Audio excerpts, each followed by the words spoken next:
bem-vindos a mais um vídeo do canal. Eu sou André Bernardo, seu professor da Escola Bíblica Dominical. Eu estou aqui para te ajudar. Esse vídeo é um podcast onde nós faremos a leitura do livro de apoio, iniciando esse quarto trimestre de 2023.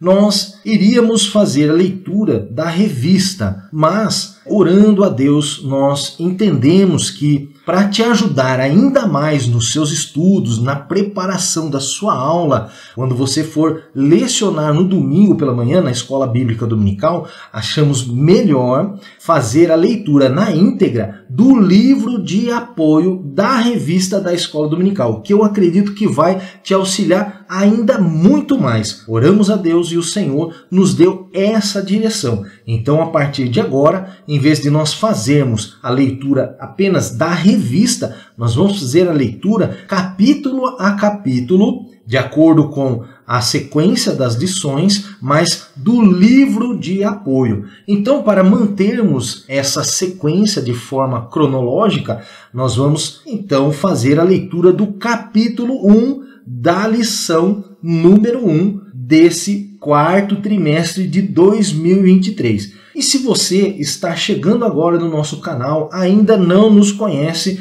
eu quero te agradecer por estar aqui em nosso canal, que você possa desfrutar de todos os conteúdos que nós postamos toda semana. Então nós vamos postar os podcasts agora da leitura do livro de apoio da revista e também um esboço, uma videoaula com o esboço da lição propriamente dita, com o nosso comentário apenas dos pontos principais na lição proposta para o ensino do domingo. Postamos vídeos diários com perguntas, para testar os seus conhecimentos na palavra do Senhor. Então eu peço a sua ajuda para o crescimento desta obra, para o crescimento deste canal. Ajude-nos, inscreva-se em nosso canal, ative as notificações e dê o like no gostei. E também deixe o seu comentário. Isso é muito importante para nós, nos motiva ainda mais a realizar esta obra de ensino em defesa da fé cristã. Se caso você ainda não adquiriu o livro de apoio,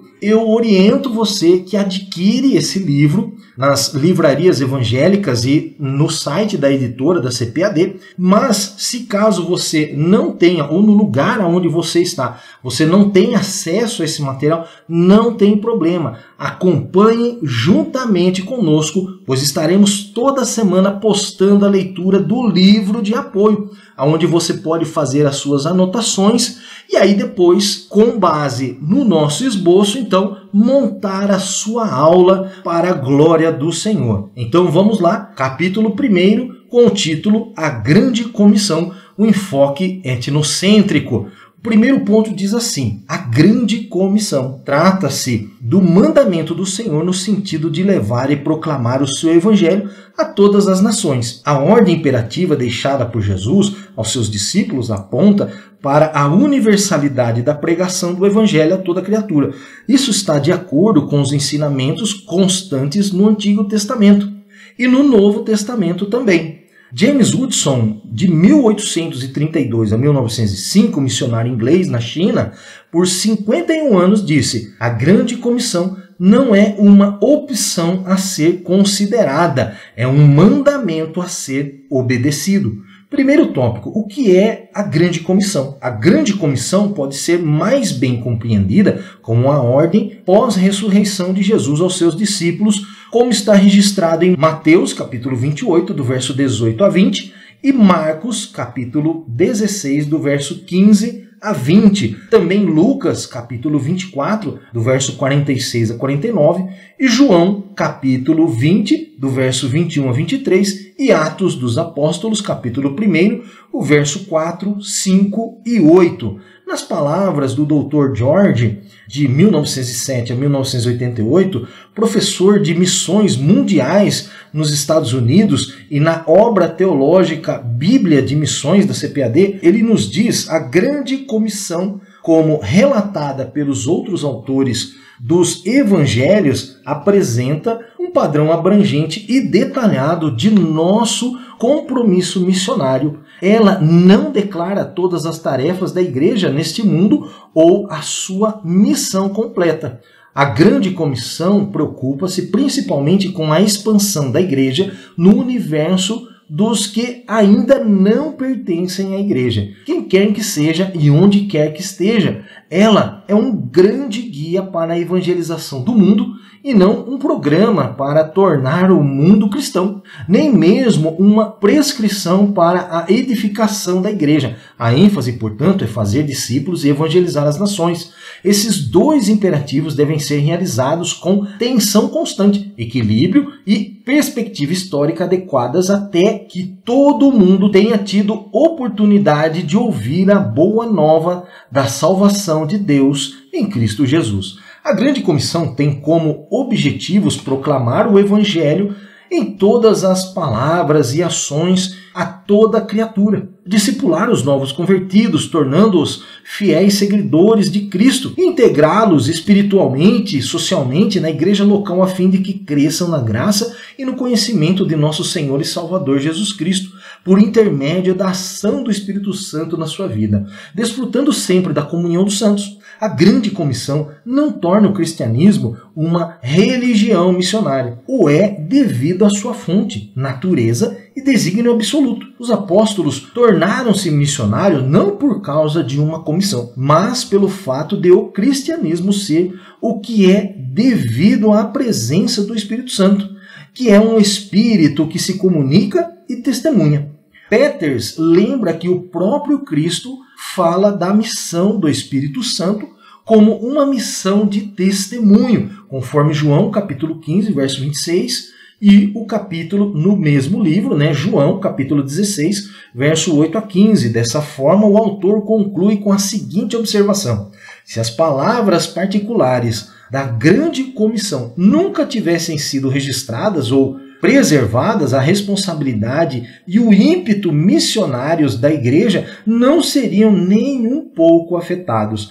Ela prospera onde quer que o cristianismo seja realmente conhecido, plenamente acreditando, genuinamente vivido e implicitamente obedecido. A grande comissão pode ser assim esboçada, como Peters percebe pela análise das palavras. Primeiro, o poder, soberania do rei, toda a autoridade. Segundo, o propósito do rei, que é fazer discípulos. Terceiro, o preceito do rei, que é ir, batizar e ensinar. E quarto, a presença do rei. Eu estou convosco. Tudo isso inserido no verso que nós vemos de João, João capítulo 15, verso 26 e João 16, de 8 a 15. Segundo tópico, a questão cultural. O ID é para toda a igreja. Ela não pode omitir-se à responsabilidade com as missões nacionais e transculturais. Quer orando, quer contribuindo, quer enviando missionários, a igreja do Senhor precisa estar envolvida. Terceiro tópico, a ordem de fazer discípulos em todas as nações. A igreja é a verdadeira e legítima agência missionária, responsável pelo envio e coordenação de qualquer projeto missionário. Logo, a igreja, a eclesia ou os chamados para fora, que é o significado de eclesia, e que os aceitaram como Salvador, foram convocados pelo Senhor para uma missão. Consequentemente, a igreja está incumbida de espalhar a mensagem de Cristo ao mundo inteiro. Consequentemente, a igreja deve ver a obra missionária como um privilégio jamais concedido ao mundo. Esse privilégio é tão grande que os anjos queriam realizá-lo, mas não puderam, conforme 1 Pedro, capítulo 1, verso 3 a 12, quarto tópico, a eficácia e os objetivos da grande comissão. Para que a grande comissão seja eficaz, é essencial que o Espírito Santo habite nas pessoas com poder, de acordo com Lucas 24, verso 49 e Atos, capítulo 1, verso 8. Pois o Espírito Santo convence do pecado, conforme João 16, verso 8. É o autor da regeneração, conforme Tito, capítulo 3, verso 5. E capacita os homens a confessarem a Jesus como Senhor, de acordo com 1 Coríntios, capítulo 12, verso 3. compreendemos que nem todos são chamados especificamente para realizar essa obra. Porém, a responsabilidade de levar a semente, andando e chorando, conforme nos dizem Salmo 126, verso 6, é de todos, direta ou indiretamente. O conde Nicolaus Ludwig, de 1700 a 1760, líder do movimento missionário conhecido como os Morávios, e que influenciou profundamente os pensamentos e sentimentos dessa obra na Europa no século XIX, influenciado pelo pietismo, tinha como lema o seguinte: primeiro, cada cristão deve entregar-se totalmente a Cristo para trabalhar em qualquer lugar do mundo e com total amor à família humana. Segundo, cada cristão é um missionário e deve compartilhar a sua fé onde está. E terceiro, cada missionário é um trabalhador e sustenta a si próprio e a sua família. Segundo ponto aqui do nosso primeiro capítulo do livro de apoio, Missões Transculturais. Primeiro tópico diz assim, conceito. O prefixo trans vem do latim e significa movimento para além de, através de.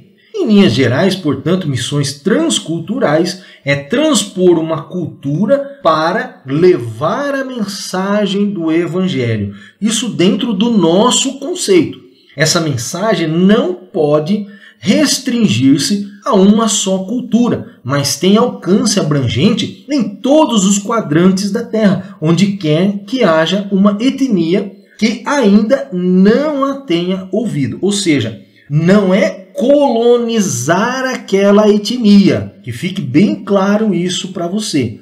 Não é colonizar, mas sim falar do amor de Jesus. Cultura, nesse sentido, diz respeito às leis não escritas que governam o modo de viver de um povo, abrangendo a língua, costumes, hábitos, religião, tradição, enfim, tudo aquilo que é característico desse povo. Por exemplo, na cultura hindu, as mulheres usam saris. Na cultura chinesa, o povo leva alimentos à boca com palitos. Algumas culturas têm muita coisa em comum, como acontece entre Brasil e Portugal. Outros são muito diferentes, como entre Brasil e a Indonésia. Segundo tópico, visão transcultural da Bíblia. Quando se fala em missões transculturais, a Bíblia Sagrada é o padrão a ser seguido. Não existe outro manual. O Antigo Testamento registra a revelação de um Deus não nacionalista, mas um Deus missionário. Em pelo menos 3 ocasiões específicas no livro de Gênesis, Deus tratou com toda a humanidade, e não somente com uma nação. Primeiro, em Gênesis capítulo 3, verso 15, Deus fala da queda do homem, tratando de toda a humanidade. Segundo, em Gênesis capítulo 6, verso 15, Deus trata com toda a humanidade através do dilúvio. E 3, em Gênesis capítulo 12, verso 3, Deus trata com toda a humanidade através da eleição de um povo para abençoar a todos os demais após a Torre de Babel. Missões transculturais é parte fundamental da igreja, pois ela é a agência executiva de missões. Deus não escolheu nenhuma outra instituição, por mais poderosa financeiramente que seja, para esse mister. Entretanto, ele selecionou a sua igreja, que ele próprio estabeleceu na terra, com a missão de expandir o seu reino em todas as nações. Isso está registrado e confirmado em Atos capítulo 9, verso 15, Atos capítulo 13, verso 15, Atos capítulo 22, verso 14, 15 e 21, Atos capítulo 26, verso 16 a 18 e Atos capítulo 16, verso 5. Toda pessoa enviada para o campo missionário, onde haja outra cultura, deve, em primeiro lugar, familiarizar-se com ela o máximo possível para realizar um trabalho eficaz. Está mais do que claro que a mensagem do Evangelho, ao ser levada a uma nova cultura, num idioma diferente, não consiste em levar estereotipos de uma cultura para outra, mas no dizer de Larry Page, a proclamação do amor de Deus, que ultrapassa as fronteiras culturais, raciais e linguísticas. Ele deseja que todos os pigmeus da África, aos homens de negócio da Ásia, tenham a oportunidade adequada de seguir a Cristo. Ambos estão em polos distantes e costumes distintos, mas são alvos da graça de Deus e precisam conhecê-lo no seu próprio meio. Sadhguru Sundar, de 1889 a 1929, conhecido evangelista indiano, certa vez afirmou: se você está indo levar água para um hindu, para um indiano, leve-a em um copo hindu. Isso significa que em nosso mundo natural, a composição da água é a mesma, H2O, mas o vasilhame utilizado pode ser diferente. E isso pode causar um mal-estar, até mesmo uma ofensa para a pessoa que recebe.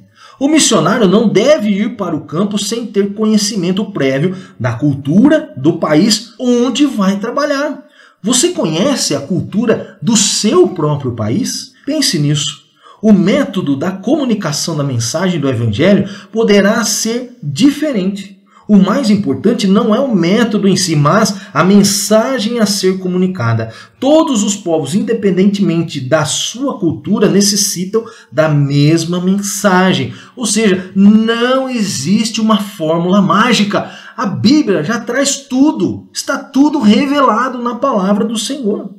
Contudo, há diferentes maneiras de pregar e ensinar as verdades bíblicas, sem a necessidade de violar os valores culturais, conforme 1 Coríntios capítulo 9, do verso 20 a 22. O apóstolo Paulo deixou-nos exemplos a esse respeito no livro de Atos, ao viajar para diversos países de diferentes culturas, ao proclamar o Evangelho de Cristo. Ele utilizou várias metodologias, só que a mensagem era sempre a mesma. Não podemos mudar o conteúdo da mensagem. Jesus Cristo crucificado, sepultado e ressurreto. Aos romanos, com um idioma e costumes bem diferentes dos judeus, o apóstolo Paulo disse: pois sou devedor tanto a gregos como a bárbaros, tanto a sábios como a ignorantes, por isso, quanto está em mim, estou pronto a anunciar o Evangelho também a vós outros em Roma, pois não me envergonho do Evangelho, porque é o poder de Deus para a salvação de todo aquele que crê, primeiro do judeu e também do grego, conforme Romanos capítulo 1, verso 14 a 16.